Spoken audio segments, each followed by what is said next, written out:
7th pay commission তৈরি করা হয়েছে। ডি এর যে তফাৎ ছিল 42%, আমরা 20% দিতে পেরেছি। যে পুজোর মাসে ছুটি পড়ার আগে অক্টোবরের বেতনে যদি এটা যুক্ত করে দেওয়া যায়, একটা ভয়ঙ্কর বিপর্যয় আমাদের 2025 সালে এই রাজ্যে বিগত সরকার ঘটিয়েছে। 2025-এর 6ই মে রাজ্যে উচ্চ মাধ্যমিকের ফল প্রকাশ হয়। তারপরে 3 মাস ওবিসি রিজার্ভেশন সংক্রান্ত জটিলতার কারণে আমাদের এই রাজ্যে আমাদের স্নাতক স্তরে ভর্তি বন্ধ ছিল। 3 মাস পরে ভর্তি হয়েছে। যখন বেসরকারি শিক্ষা প্রতিষ্ঠানগুলোর ভর্তি বন্ধ ছিল না, তারা কিন্তু ভর্তি করে দিয়েছিল সেই সময়। তাই আমাদের তখন মনে হয়েছিল যে শিক্ষা তার সরকারি দায়িত্বের মধ্যে না রেখে শিক্ষাকে বাজারিকরণ করা, শিক্ষাকে পণ্য হিসেবে ব্যবহার করার একটা সুপ্ত ষড়যন্ত্রের শিকার এই রাজ্যের শিক্ষা ব্যবস্থা হচ্ছে। এমনকি জয়েন্টের রেজাল্টও সবচেয়ে শেষে বেরোনোর ফলে আমাদের ভালো ভালো সমস্ত স্টুডেন্ট অন্য রাজ্যে চলে যায়, গিয়ে তারা ভর্তির সুযোগ নেয়। আপনারা শুনলে খুশি হবেন, এবারে উচ্চ মাধ্যমিক মাধ্যমিকের ফল প্রকাশের সাথে সাথে অনলাইনে অ্যাডমিশন চালু করা, ত্রুটিমুক্ত অ্যাডমিশন করা এবং আমাদের মেধার ভিত্তিতে অ্যাডমিশন করানো। এর ফলস্বরূপ পশ্চিমবঙ্গে গত কয়েক বছরের তুলনায় এবারে প্রথম বর্ষে উচ্চ মাধ্যমিকের পরে ভর্তির সংখ্যা বেড়েছে, একইভাবে 11-এ ভর্তির সংখ্যা বেড়েছে এবং পশ্চিমবঙ্গে যত ইঞ্জিনিয়ারিং সরকারি স্কুল আমাদের প্রতিষ্ঠান রয়েছে সেখানে 100% আসন ভর্তি হয়েছে, যেটা গত বছর মাত্র 30% আসন ভর্তি হয়েছিল। তার মানে অভিভাবকরা আশা দেখছেন যে এই সরকার তাদের আমলে যদি আমরা ছাত্রছাত্রীদেরকে, আমার পুত্র কন্যাকে শিক্ষিত করতে পারি, তাহলে কর্মসংস্থানের সুযোগ ভবিষ্যতে পাওয়া যাবে। আমরা সিদ্ধান্ত নিয়েছি জাতীয় শিক্ষানীতি 2020-র অন্তর্ভুক্ত হব। 2020 জাতীয় শিক্ষানীতির অন্তর্ভুক্ত হওয়ার কারণে কেন্দ্রীয় সরকারের সমস্ত সুযোগ, গ্র্যান্ট ইত্যাদি আমরা পাব এবং আমাদের সন্তান সন্ততিদের ভবিষ্যৎ প্রজন্মের যারা আমাদের মালিক, তাদেরকে আমাদের অবশ্যই আধুনিক শিক্ষার সাথে সাথে ভারতবর্ষের অতীত ইতিহাস, অতীত সাংস্কৃতিক ঐতিহ্য এটা জানানো আমাদের কর্তব্য বলে আমাদের মনে হয়েছে।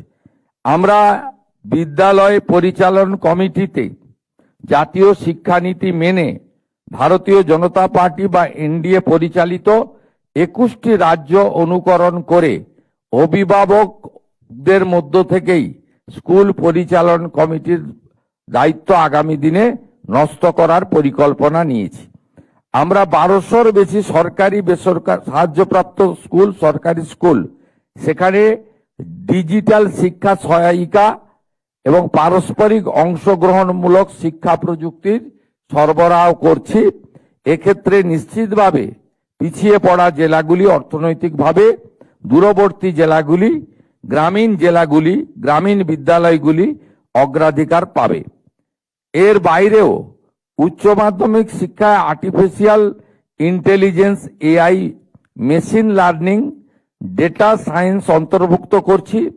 পশ্চিমবঙ্গ শিক্ষা পোর্টাল ও পিএম ই বিদ্যা চ্যানেলের উচ্চমানের অডিও ভিজুয়াল শিক্ষার উৎস সহজলভ্য করার ব্যবস্থা আমাদের দপ্তরের পক্ষ থেকে, শিক্ষা দপ্তরের পক্ষ থেকে করা হচ্ছে। দীক্ষা প্ল্যাটফর্মের মাধ্যমে শিক্ষকদের ব্যাপক ক্ষমতায়ন, প্রশিক্ষণ, আমাদের শিক্ষকদের উদ্ভাবনী এবং প্রযুক্তি নির্ভর শিক্ষাদান পদ্ধতি গ্রহণে আমরা সক্ষম করে তুলছি। প্রায় 3 লক্ষ শিক্ষক দীক্ষা পোর্টালে নথিভুক্ত হয়েছেন এবং 18 লক্ষের বেশি কোর্সে অংশগ্রহণ করেছেন, যা ভারতের সমস্ত রাজ্যের মধ্যে সর্বোচ্চ কোর্স এনরোলমেন্টের মধ্যে পড়ে। এর বাইরেও অনেক রয়েছে। আপনাদের তো স্কুল ছুটি হয়ে গেছে, বাড়ি ফেরার তাড়া রয়েছে, আমি আজ বিস্তারিত আর বলবো না। এর বাইরেও 1000টি সরকারি সেকেন্ডারি হাই সেকেন্ডারি স্কুলে অটল টিঙ্কারিং ল্যাবরেটরি আমরা বানানোর জন্য আপনাদেরকে অনুমোদন দিচ্ছি। পিএম শ্রী আমরা আসার আগে আগের সরকার একটি তালিকা করে গেছিল, ওই তালিকা ত্রুটিযুক্ত তালিকা, কিন্তু আমরা গ্রহণ করেছি, কারণ আমরা চাই না কেউ বঞ্চিত হোক। আমরা বিশেষ অনুরোধ করে শিক্ষা দপ্তরকে 600 জায়গায় 800 করতে পেরেছি আপাতত। আমরা চেষ্টায় আছি। মাননীয় শিক্ষামন্ত্রী প্রহ্লাদ যোশীজি তিনি শীঘ্রই এখানে আসবেন এবং তার সঙ্গে আমার যোগাযোগও হয়েছে, এবং আমাদের মন্ত্রী মহোদয়কেও আমি দিল্লি পাঠাবো। তিনি কথা বলার পরে আরো যাতে এখানে পিএম শ্রী স্কুলের সংখ্যা বাড়ানো যায়। আমরা ইতিমধ্যে 200 বাড়তি পেয়েছি। মাননীয় ধর্মেন্দ্র প্রধানজি, প্রাক্তন শিক্ষামন্ত্রী এবং শিক্ষা প্রতিমন্ত্রী এই রাজ্যের সাংসদ ডক্টর সুকান্ত মজুমদারের বিশেষ সহযোগিতায় 200 আমরা বৃদ্ধি করতে পেরেছি। আমরা চেষ্টা করছি আরো বৃদ্ধি করার, আমরা লেগে আছি। আমরা আশা করছি ভবিষ্যতে সুযোগ পাব। পিএম পোষণ মূলত মিড ডে মিলের কর্মসূচি। এই কর্মসূচিকে কেন্দ্র করে যে বৈষম্য ছিল আমরা দূর করেছি। হাই স্কুল এবং আপার প্রাইমারিতে মিড ডে মিলের বরাদ্দ ছিল 10 টাকা, প্রাইমারিতে ছিল 6 টাকা 78। আমরা প্রাইমারির ক্ষেত্রে 10 টাকা করেছি। রাজ্য সরকার বাকি অর্থ প্রদান করবে এবং 1 আগস্ট থেকে এটা কার্যকর করা হবে। 1 আগস্টেই পাইলট প্রজেক্ট হিসেবে কলকাতার একটি বড় অংশে ইসকনের দ্বারা মিড ডে মিল বিতরণ হবে এবং ইসকন সাত্ত্বিক শুদ্ধ প্রোটিনযুক্ত খাওয়ার পরিবেশন করবেন। তার বাইরেও আমরা এসএইচজি গ্রুপের মাধ্যমে প্রোটিনযুক্ত ডিম আলাদা করে আমরা দেওয়ার ব্যবস্থা করছি, যাতে আমাদের এখানকার ছাত্রছাত্রী বা আগামী দিনের ভবিষ্যৎ তাদেরকে আমরা প্রোটিনযুক্ত সম্পূর্ণ আহার দিতে পারি। এর সাথে সাথে যে কথা মাননীয় দীপক বর্মন মহোদয় বলেছেন, শিক্ষক, শিক্ষাকর্মী, প্রধান শিক্ষক এবং আপনাদের লাইব্রেরিয়ান থেকে ল্যাবরেটরি, আমাদের ক্রীড়া শিক্ষক থেকে শুরু করে সব জায়গায় শুধু নাই নাই নাই, ফাঁকা ফাঁকা ফাঁকা। এমনিতেই বিগত দিনে শিক্ষক নিয়োগ এবং সেই সংক্রান্ত যেসব ঘটনা ঘটেছে সেই কথাগুলি আজকে গুরু পূর্ণিমার দিনে তুলে এই মহতি পবিত্র অনুষ্ঠানকে আমি অপবিত্র করতে চাই না, কিন্তু আমরা এখান থেকে বেরিয়ে এসেছি। রাজ্যের জনগণই বেরিয়ে আসতে বলেছেন। আপনারা শুনলে খুশি হবেন। স্কুল সার্ভিস কমিশনের ক্ষেত্রে আমরা সম্পূর্ণভাবে রাজনৈতিক নিয়োগ আমরা বন্ধ করেছি। আমরা সিদ্ধান্ত নিয়েছি রাজনৈতিকভাবে ক্যাবিনেটের মিটিংয়ে, এবং আমরা যে দলকে রিপ্রেজেন্ট করি দল থেকেও আমরা শিক্ষক অধ্যাপক সহ কোনো নিয়োগের ক্ষেত্রে কোনো রাজনৈতিক ব্যক্তি থাকবেন না। ইতিমধ্যে স্কুল সার্ভিস কমিশনে চেয়ারম্যান হিসেবে চিফ সেক্রেটারি পদমর্যাদার আধিকারিক দুষ্যন্ত নারিয়ালাকে আমরা চেয়ারম্যান নিযুক্ত করেছি, এবং মহামান্য সুপ্রিম কোর্টের নির্দেশ মেনে আমরা নিয়োগ প্রক্রিয়া, যেটা একটু আগে দীপক বাবু বলেছেন, আমরা সেটা সম্পূর্ণ করব। 6000-এর ইন্টারভিউ বাকি ছিল, সেটাও হয়ে যাবে। এবং এক্ষেত্রে আপনাদের জেনে রাখা দরকার, আগে যে ওবিসির ভুল নীতি ছিল সেখান থেকেও আমরা বেরিয়ে এসেছি। আমরা বিধানসভাতে আইন করেছি এবং সুপ্রিম কোর্ট থেকেও এক্সিট নিয়েছি। তাই আগামী দিনে নিয়োগের ক্ষেত্রে কোনো সমস্যা থাকবে না। আমরা বিশ্বাস করি বাজেটে মাননীয় অর্থমন্ত্রী যে ঘোষণা করেছেন, এই 12,000 শিক্ষক শিক্ষিকা নিয়োগের পরে আরো অন্তত 38,000, অর্থাৎ এই অর্থবর্ষে ধাপে ধাপে 50,000 শিক্ষক শিক্ষাকর্মী, অধ্যাপক অধ্যাপিকা অর্থাৎ শিক্ষা ক্ষেত্রে আমরা ধাপে ধাপে নিয়োগ করতে পারবো এবং অত্যন্ত পরিচ্ছন্নতার মধ্য দিয়ে। অর্থাৎ আমাদের no teacher school, single teacher school এবং বিভিন্ন বিষয় যে শিক্ষকদের অভাব রয়েছে সেটা পূরণ করব।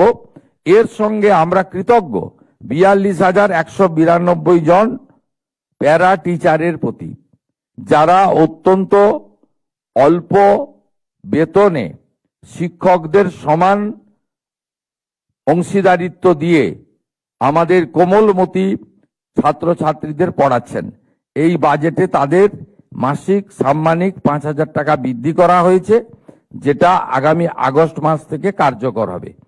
আমাদের বর্তমান স্থায়ী শিক্ষকদের ক্ষেত্রেও আমাদের 7th পে কমিশন তৈরি করা হয়েছে অবসরপ্রাপ্ত আইএএস নবীন প্রকাশের নেতৃত্বে, এবং তারা দ্রুত যতটা সম্ভব তারা পে কমিশনের রিপোর্ট দাখিল করবেন। এর সাথে কেন্দ্রীয় সরকারের সঙ্গে ডি এর যে তফাৎ ছিল 42%, আমরা 20% দিতে পেরেছি। অর্থনৈতিক অবস্থা রাজ্যের ভালো নয়, ধীরে ধীরে এই গ্যাপ আমরা মেকআপ করব এবং আমরা অর্থমন্ত্রককে বলেছি যে পুজোর মাসে ছুটি পড়ার আগে অক্টোবরের বেতনে যদি এটা যুক্ত করে দেওয়া যায় তার প্রচেষ্টা আমরা নিয়েছি। এই বিষয়গুলো এই কারণে বললাম, শুধুমাত্র বিদ্যালয়, ছাত্রছাত্রী, শিক্ষক শিক্ষিকা নয়, সকলের মিলিত প্রচেষ্টায় বিদ্যালয় পরিচালক ব্যবস্থায় স্বচ্ছতা এনে আমরা সামগ্রিকভাবে শিক্ষা ব্যবস্থাকে একটি সুন্দর শিক্ষা ব্যবস্থায় পরিণত করতে চাই। আমরা উন্নয়নের দিকে নজর দিয়েছি। শুধুমাত্র নতুন নতুন বিল্ডিং তৈরি করা নিশ্চিতভাবে আমাদের আগামী দিনের পরিকল্পনায় থাকা উচিত, কিন্তু যা আছে সেটা কিন্তু ভালো নেই। এখনো বহু বিদ্যালয়ে আমাদের এখনো পর্যন্ত ইলেকট্রিক কানেকশন নেই এমন সংখ্যাও আছে এই 80,000 বিদ্যালয়ের মধ্যে। এমন অনেক বিদ্যালয় রয়েছে যেখানে গ্যাস কানেকশন নেই, মানে আমাদের মিড ডে মিল তৈরি করার ক্ষেত্রে। এমন অনেক বিদ্যালয় রয়েছে যেখানে পরিশ্রুত আর্সেনিক মুক্ত পানীয় জল আমরা দিতে পারিনি। আমরা একটা পাইলট প্রজেক্ট করেছি, আমাদের দপ্তরকে বলা হয়েছে আমরা চাই সমস্ত বিদ্যালয়গুলিকে এক হচ্ছে সোলার প্যানেলের মধ্য দিয়ে আমাদের নন কনভেনশনাল এনার্জির মধ্যে অন্তর্ভুক্ত করা, ইলেকট্রিক 100% মানে এটাতেও আসবে, ইলেকট্রিক কানেকশন যেখানে নেই সেটাকেও দ্রুত করা, গ্যাসের মাধ্যমে মিড ডে মিল রান্নার ব্যবস্থা করা, ইউটেনসিল যেখানে নেই ইউটেনসিল সেখানে দেওয়ার ব্যবস্থা করা, ছাত্র এবং ছাত্রীদের জন্য আলাদা শৌচালয় নির্মাণ সুনিশ্চিত করা, এবং সাথে সাথে ফ্যান দেওয়া। মানে আমাদের বিশেষ করে পুরুলিয়া, বাঁকুড়া, বীরভূম এলাকাতে, আমাদের রাঢ়বঙ্গের ওই বিস্তীর্ণ এলাকাতে গরমের সময় যে ধরনের কষ্ট পান আমাদের সমস্ত যারা বিদ্যালয়ে ছাত্রছাত্রীরা, বিশেষ করে সেখানে আমরা ফ্যান বিতরণের জন্য বলেছি সব জায়গায় অগ্রাধিকারের ভিত্তিতে ফ্যান দেওয়ার ব্যবস্থা করা। এই ছোট ছোট কাজগুলি কিন্তু এর প্রাসঙ্গিকতা এবং উপযোগিতা অনেক বেশি, এই বিষয়ে আমরা অগ্রাধিকার দিয়েছি।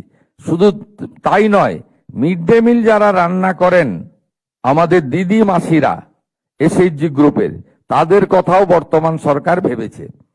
তারা মাত্র 2,000 টাকা করে পেতেন, আমরা আগামী মাস থেকে তাদেরকে 1,000 টাকা বৃদ্ধি করেছি, 3,000 টাকা করে তারা পাবেন। আমি আর কথা বাড়াবো না।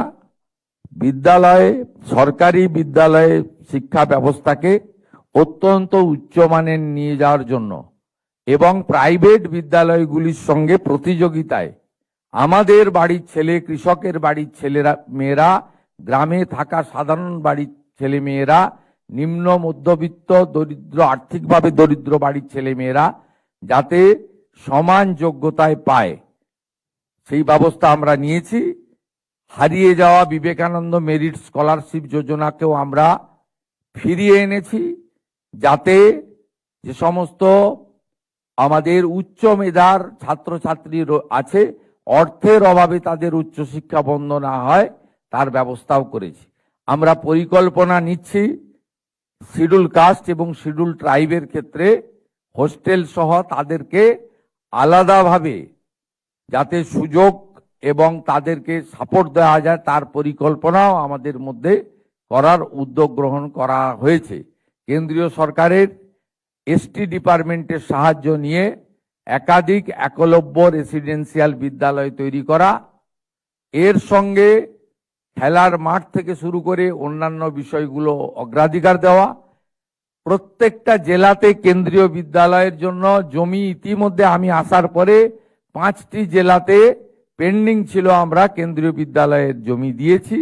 কারণ সবাই মিলে, কেন্দ্র রাজ্য আমরা সবাই মিলে শিক্ষা ব্যবস্থাকে ঠিক জায়গায় নিয়ে যেতে চাই। এবং সংস্কৃতির ক্ষেত্রে যে সমস্ত বিদ্যালয় বিশেষভাবে আমাদের সংস্কৃত এর উপর জোর দেবেন, আর তাদের ক্ষেত্রেও আমরা আলাদা অর্থ বরাদ্দ রেখেছি এবং সংস্কৃত বিশ্ববিদ্যালয়কেও আমরা সঠিক জায়গায় নিয়ে যাব। স্কুলগুলোকেও আমি উৎসাহিত করব সংস্কৃতি শিক্ষার ব্যাপারে আপনারা অগ্রাধিকার দিন, উৎসাহিত করুন। সংস্কৃতের প্রচলন এবং এই ভাষাকে কেন্দ্র করে আরো বেশি করে চর্চার প্রয়োজন আছে বলে আমি একজন দায়িত্বশীল ভারতীয় হিসেবে, ভারতবর্ষের সন্তান হিসেবে মনে করি। এবং আমরা আগামী দিনে এই শুধুমাত্র কম্পোজিট গ্র্যান্ট বিতরণ নয়, আপনাদেরকে শিক্ষাঙ্গনকে প্রকৃত শিক্ষা মন্দিরে পরিণত করার ক্ষেত্রে আমরা অগ্রাধিকার দেব। আমি অত্যন্ত খুশি, কৃতজ্ঞ যে ঋষি বঙ্কিমচন্দ্রের বন্দে মাতরমের ১৫০ বর্ষে পূর্ণাঙ্গ বন্দে মাতরম প্রার্থনাতে আপনারা সবাই গ্রহণ করেছেন। এটি একটি আমাদের গর্বের, আমাদের ঐতিহ্যের, এবং এর ফলে আমরা পশ্চিমবঙ্গবাসী প্রত্যেকেই গর্ব অনুভব করেছি। প্রত্যেক শিক্ষা মন্দিরের আচার্যগণকে, শিক্ষাকর্মীকে এবং নুরাগী সহ আমার অতি প্রিয় ছাত্রছাত্রী সহ সকলকে আমি আমার শুভেচ্ছা জ্ঞাপন করে আমি আমার কথা এখানেই শেষ করছি।